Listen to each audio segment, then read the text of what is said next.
Huh? You're pregnant? No way. You're not serious about having the baby, right? That was the first thing my husband said to me when I finally got pregnant at 40. Having a baby at your age, that kid's definitely gonna be defective. I can't deal with raising a child like that. With those words, he left me. 30 years later, I randomly bumped into my ex-husband on the streets. Looking exactly the same. Is that defective daughter of yours even alive? Well, even if she is, she's probably unemployed, right? He could afford to spew such nonsense only for so long. Because my daughter turned out to be an admirable. My name is Catherine Smith. I'm turning 70 this year. Today, I'd like to share a story about how my dark past was cleansed. Back in my youth, I was what you'd call a career woman, working in a male-dominated company, competing with men in sales. Of course, there were those who resented me, but I didn't care and strove every day to be the top salesperson. Being tomboyish by nature and constantly competing with men, I didn't have many men approaching me, but that didn't bother me at all. Work was my everything. However, my parents were quite traditional and believed that a woman's happiness was in marriage, so they took me to matchmaking sessions time and again. At a party I was invited to by a colleague, I met Michael. He was planning to start a business and found my dedication to work impressive. "The future is for women to work hard too," he said, acknowledging my dedication. At a time when it was still frowned upon for women to work so hard, it was probably inevitable that I was drawn to Michael, who accepted me for who I was. We continued to date smoothly and decided to get married. I was 30 and Michael was 28 at the time. I guess you could call me the older wife. After graduating from a prestigious university, my husband Michael landed a job at a renowned company. But he declared he had a dream. And with that, he quit to start his own venture. It was quite a gutsy move, especially since he didn't rely on the knowledge or technology from his previous job, but chose to start a business in an entirely different field. At that time, I had no knowledge of entrepreneurship. My only aim was to get a job and work my butt off. That's why, when Michael shared his firm resolution to start a business, I must admit I was taken aback by his masculinity and thought it was cool. When I'd come home after work, he'd tell me things like "I tried this out today" or "This is my goal, and this is the issue at hand." I didn't quite grasp all of it, but I enjoyed listening to his work stories. Living a monotonous daily life and striving to excel at my job, I found Michael's tales exciting and appealing. Then, a few years passed. And one day my company held a family social event. It was a weekend gathering where employees and their families came together for a barbecue to deepen our connections. At this time, Michael's business wasn't doing so well, nearly at the brink of closure. Looking for a change of scenery, I invited Michael to the family social, and he was thrilled to join. But during the barbecue, a close office assistant approached me, asking if Michael was drunk, expressing concern. Michael can handle his liquor. And doesn't change much when he's drunk. What happened? I asked, puzzled. The assistant told me she was worried because she saw Michael arguing with Ms. Smith from accounting. Arguing with Ms. Smith? Concerned, I rushed over to Michael and heard him saying, "But it's the truth, isn't it?" I quickly pulled Michael away and apologized to Ms. Smith for the disturbance. Later, I went to Ms. Smith to get the full story, and it turned out Michael had said something offensive about factory workers, suggesting it must be tough. I apologized deeply to her and thankfully, she forgave us. However, this discriminatory remark by Michael wasn't entirely surprising. Yes. Michael always took pride in graduating from a prestigious university, landing a job at a renowned company, and even starting his own business. He had a tendency to look down on others based on education and background. As someone with limited dating experience, I did feel a bit off about his remarks, but also felt proud when he said that me being a woman did not stop me from graduating from a prestigious university and competing in the male-dominated workforce. Despite some issues, we were living happily as a couple. Yet, we had another worry. We were having trouble conceiving a child. At that point, I was still working hard and wasn't too stressed about it, thinking it was something we couldn't control. But as I reached my mid-30s, the situation felt more pressing. Even so, I thought that if worst came to worst and we couldn't have kids, living a peaceful life just the two of us wouldn't be so bad. However, Michael seemed to have a different view. He began to express frustration about not having children yet. "It's embarrassing that we don't have kids at this age. Everyone around us has at least two. It's inconceivable that I'm the only one without any." That remark was what was truly inconceivable. In my mind, I retorted. It seemed Michael had a clear life plan. Marry a woman with superior genes in his 20s. Have 2 kids by his early 30s. He says this is the path that successful people take. A plan I had never heard of. But Michael seemed to live by it. In my 20s, I met and married Michael, who deemed me to possess superior genes. The plan was progressing smoothly until it hit an unforeseen snag.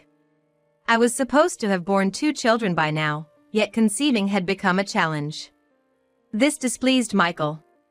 His frustration started to show, and he bluntly criticized me. "You're academically successful and career-oriented, but it seems you lack maternal aptitude." Moreover, he accused me, "Your alma mater might be renowned, but as a woman, you're flawed." I've been duped. When I broached the subject of fertility treatments, Michael rejected the idea, stating, "Children born through fertility treatments can't possibly be superior. I'm totally against it." What a biased opinion. No matter how I tried to persuade him, even suggesting a simple hospital visit, he'd say things like, "Going to the hospital for such a thing would be an embarrassment." When I tentatively proposed at least getting tested, he exploded, "What, you're saying it's my fault? Cut it out." He yelled and insisted, "If you really want to go that badly, go by yourself." But going alone seemed pointless. Fertility treatments are a couple's endeavor. Yet, Michael failed to understand this. Nonetheless, I visited the fertility clinic alone, where the doctor told me, "Everything seems fine. Please come back with your husband next time." That was to be expected. After all, a child isn't made alone. Yet, without Michael's cooperation, it seemed I had no choice but to give up. That's what I thought. A decade into our marriage, I began to see Michael's so-called masculinity as nothing more than selfishness. His enthusiasm for starting a business had faded into a cycle of starting and giving up, and now, 10 years later, nothing had changed. While he did odd jobs occasionally, my salary was the mainstay of our finances. Yet, he would conveniently ignore any inconvenient truths. How many times had the thought of divorce crossed my mind? But after 10 years, affection takes root. Occasionally he was harsh, but if I didn't dwell on it, it didn't bother me. Humans are peculiar in that way. And then, on one fateful day as I turned 40, something astonishing happened. I was pregnant. My period had stopped. Had I reached menopause already? But at 40, wasn't that too soon? Worried it might be an illness, I decided to visit the hospital. The doctor's words left me stunned. "You're pregnant." "But I'm 40 years old." "Pregnant?" I replied in disbelief. The doctor reassured me, "It's not uncommon for women at 40 to conceive." Though it was surprising. The doctor continued, "There are risks compared to younger mothers, and there are precautions you'll need to take, but many have healthy babies." Encouraged by the doctor's words, I was elated at the prospect of having a child. Surely Michael would share in my joy. Full of excitement, I reported the news to Michael. However, his response was utterly unexpected. "What? You're pregnant? That's gotta be a joke. You're not seriously considering keeping it, are you?" Michael's unexpected words left me speechless and dumbfounded. But without a hint of concern for how I felt, he continued, "Having a baby at your age, that child is definitely going to have issues. Raising a kid like that is just something I can't handle. If you insist on going through with this, then it's divorce time." That's what he said to me. It felt like a hammer blow to the head. This was the child I had longed for. Not having it was not an option for me. Yet Michael was saying if I went through with it, we would get divorced. It turned out that to Michael, I was not someone to be loved, but merely a tool for producing superior children. Sure, after 10 years together, some affection had developed, but if I had to choose between Michael and my child, there wouldn't be a moment of hesitation. I'd choose my child. I could get by without Michael just fine. In fact, it would probably be harder for him than for me. With that in mind, I declared to Michael, I am absolutely having this child. The next day, he slapped the divorce papers in front of me. He was serious. But my decision was unwavering. We were going to divorce. As I filled out the divorce papers, Michael said to me, from now on, stay out of my life. So that's how it would be until the end. What were those 10 years for, I wondered. But I too had no desire to have anything more to do with such a man. I gave up any claim to alimony and child support and decided to go back to my parents' house. I was anxious about whether I could continue working in sales while pregnant, but the company appreciated my years of hard work and asked me instead to train my junior colleagues internally until my maternity leave, which I was grateful for. Michael had been cruel, but I was surrounded by understanding people who encouraged me, and I gave birth to a healthy girl, Mindy. Despite the worries of a child born to an older mother, Mindy grew up well-nourished. With love from me and my parents, becoming a thoughtful, beautiful, and kind girl. Raised freely, she became a curious and lively child. Fast forward 30 years. I'm now 70. And Mindy is 30. An independent and successful adult. I've lived happily without a single thought of Michael. Then, one day, I was stopped by a familiar voice on the street. Hey, is that you, Catherine? Michael? Yes, it was that detestable Michael. What's with you, looking all scruffy like that? Michael approached with a sneer. Just turned into an old lady, huh? I guess taking care of a kid with disabilities is tough, right? He assumed Mindy was disabled, hurling the same old insults at me as before. After our divorce, I remarried a woman 10 years younger. Looks really are everything with women. Turns out education didn't matter at all. Michael bragged, unasked, about his life post-divorce. After our divorce, I remarried a woman 10 years younger. Looks really are everything with women. Turns out education didn't matter at all. Michael bragged, unasked, about his life post-divorce. Got a daughter too, and unlike your disabled kid, mine's a beauty and pretty smart, too. She got the best of my brains and her mom's looks. What do you call it? Winning at life? We're out shopping together today. Dumping you was the best thing ever. Otherwise, I'd be stuck with you and that gloomy child of ours, can't imagine that. Oh man, I'm so glad. Sure has a way with words, doesn't he? There are plenty of things I'd like to say back. But arguing with such a person is a waste of time. Taking my silence as consent, Michael's chatter didn't stop. I wished he'd just go away if he was out shopping with his daughters. Just then, when I was thinking that, a woman in a deep hat and mask approached from behind. Mom? What are you doing? Yes. It was Mindy.